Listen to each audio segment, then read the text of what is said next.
An Indian-origin truck driver accused of making an illegal U-turn that killed 3 people in Florida last week was denied bond Saturday.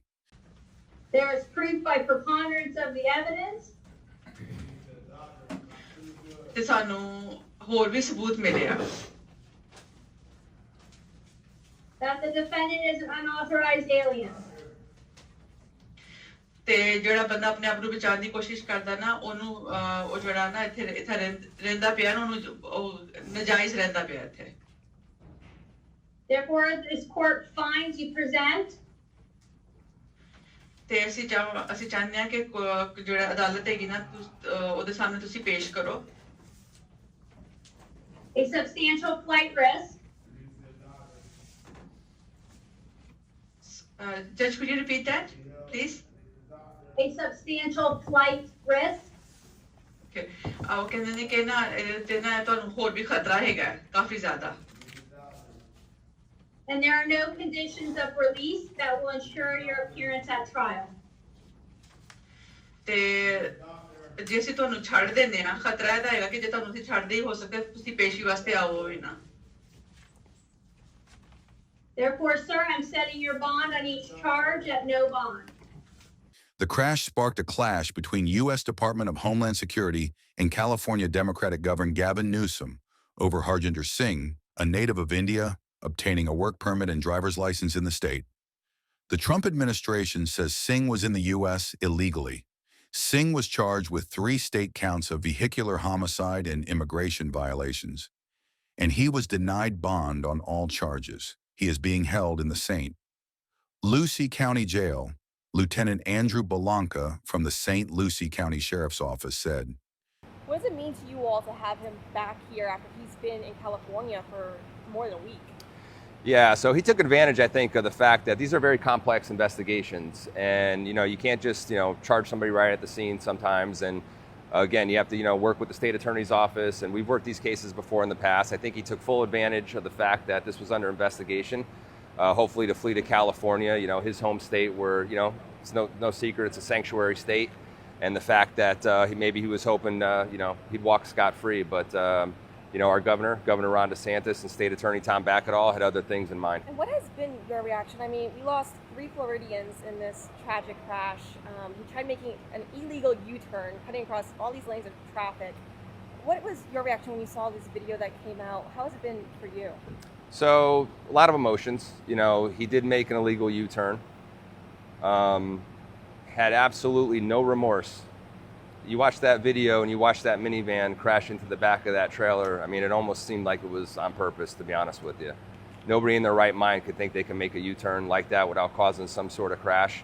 People are driving 70, sometimes in excess of 70 miles an hour. They had absolutely no time to react to that crash. So very sad for the families that are involved, obviously. But more than anything, just the fact that not only did he not show any remorse, he didn't even try to render aid. Didn't even try to get out of the truck to go see if anybody's okay. I mean, any normal person in their right mind would try to do that. And that's whether you're here illegal, not illegal, that has nothing to do with it. You're talking about something that's just human nature. So that just saddens me.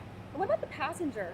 Is there any charges coming his way at all? I'd have to refer that to the Florida Highway Patrol. And I know DeSantis mentioned this as well, of the company that he was driving for, of wanting to go after them as well. And when we were digging into them, we found a bunch of violations. We found that the DOT actually grounded them only to be traveling in the state of California the day of the crash. Is that something you guys are also looking into?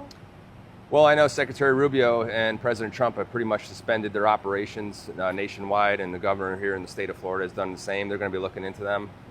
So pretty much when they say they're going to do something, you can pretty much bet on it's going to happen. U.S. Immigration and Customs Enforcement has put a hold on him. Florida Republican Governor Ron DeSantis dispatched Lieutenant Governor Jay Collins to California to escort Singh onto an airplane Thursday. Singh made the illegal turn on the highway about 50 miles north of West Palm Beach, according to the Florida Highway Patrol. A minivan in the neighboring lane was unable to avoid the truck's trailer and slammed into it, killing the minivan's driver and 2 passengers. We had this illegal, some guy comes from India illegally. He ends up in California, of course. and gets a commercial driver's license. Now, first of all, he wasn't eligible for a commercial driver's license. Second of all, he doesn't speak or understand English. How are you going to operate some big rig when you don't understand the road signs? And so this guy got a commercial driver's license in Washington State and in California. Well, he's driving stuff in Florida and ends up trying to do a U-turn in the middle of the highway where they have the gaps for the highway patrol, official use only. And, of course, you can't just do that on a dime. And there's a car coming, and the car runs into the big rig, and 3 people are killed because this guy doesn't know what the hell he's doing. So this was something that we were, and then so, you know, people didn't necessarily know what happened at the time because the witnesses were dead. Video you saw, and it's just like this guy had it didn't even faze him that this had happened. First of all, if I got into a wreck, you know, and didn't hit anybody, you know, that would be something that I'd be concerned about. Like, okay, did I try to do a U-turn or whatever? And then if there's any type of collision, aren't most people's first reaction to just be like, oh man, I hope everyone's all right, and to try? This guy didn't care. And so we we worked with the federal government. They were able to get him. The U.S. Marshals were able to, once that evidence came in, were able to detain him. We sent the lieutenant governor out to personally extradite him back to Florida yesterday. And so he is in Florida, and he is facing justice in Florida for those 3 deaths. But that's not enough. Yes, we'll hold him accountable, and he's going to potentially spend decades in prison. But why would a company, and this is a California company, why would they put someone behind the wheel of one of those things when this guy can't even communicate and doesn't understand English? And so the Trump administration, I think commendably, has already revoked the company's license to operate. And I think that's absolutely appropriate. We're going to be looking at what our remedies are, or maybe from the victims' families' remedies against a company that didn't seem to care about public safety. But then you also have the issue of California. You know, we've talked about these, we've seen this on display. Certainly since I've been governor, you see what has happened to Chicago. It's collapsed. What's happened to some of these places in California? You got homeless everywhere. You got obviously high taxes. You got people leaving. New York City, I mean, as bad as that got under de Blasio, I'd say, you know, buckle your seatbelt if this new guy gets in. I mean, it's going to be a total disaster, and it's a predictable outcome of leftist policies being put in place. And we contrast that. We criticize it. We say, hey, people are leaving your state and everything. But it's not just kind of a philosophical debate. Yeah, Florida, you know, people want to come here. We have low tax. We're doing all this stuff, low crime. The reality is those sanctuary policies of California are spilling over, and they are impacting people around the country. And this is a great example of that happening. So ultimately, we can do all the right things in Florida, and we'll continue to do it. But unless these sanctuary jurisdictions like California are reined in, you are going to continue to expose Americans in other states to the problems that flow from not caring about borders or not caring about the rule of law. So I just wonder, like in Congress, you know, we've got a Republican Congress. All these guys that run when they ask you for their vote, oh, I'm going to stop the border, I'm going to be tough on him. Not one runs openly on being weak on immigration, right? Because they know they would lose if they did that. And so, but yet, they haven't defunded sanctuary states like California. They haven't defunded sanctuary cities.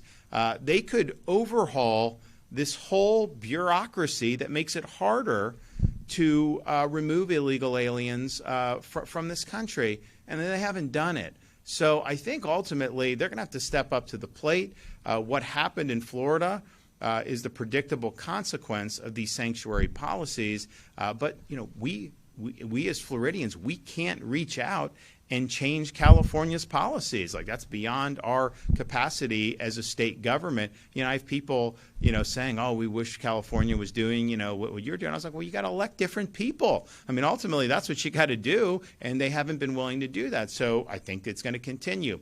But there is ways to hold these rogue states accountable. And Congress has the power of the purse. Congress has the ability to regulate appropriately, and certainly can help streamline the immigration operations that are being undertaken both in Florida and with the Trump administration. So I thank Lieutenant Governor Collins for going out there, bringing him back. I know there's going to be really swift justice that's going to be administered, but this did not need to happen. This was totally avoidable, and it is the result of bad policies.